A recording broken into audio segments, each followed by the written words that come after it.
Pemirsa, tim gabungan dari Polres Musirawas membongkar gudang yang diduga tempat pengoplosan BBM bersubsidi.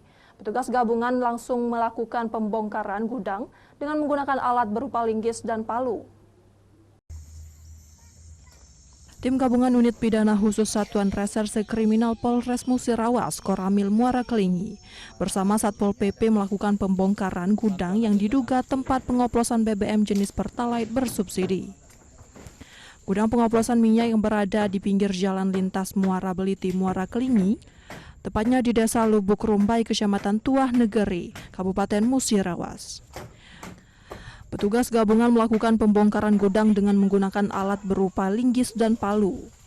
Saat melakukan pembongkaran di dalam gudang tersebut ditemukan 2 buah derigen kosong dan 2 buah drum yang diduga dijadikan tempat bahan bakar minyak.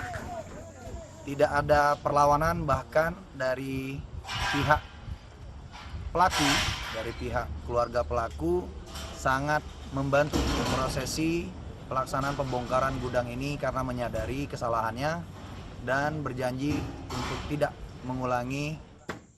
Sebelumnya polisi menangkap pelaku berinisial RR warga Desa Lubuk Rumbai serta diamankan barang bukti 1.700 liter BBM jenis Pertalite bersubsidi dengan dioplos minyak mentah menggunakan bahan campur lainnya.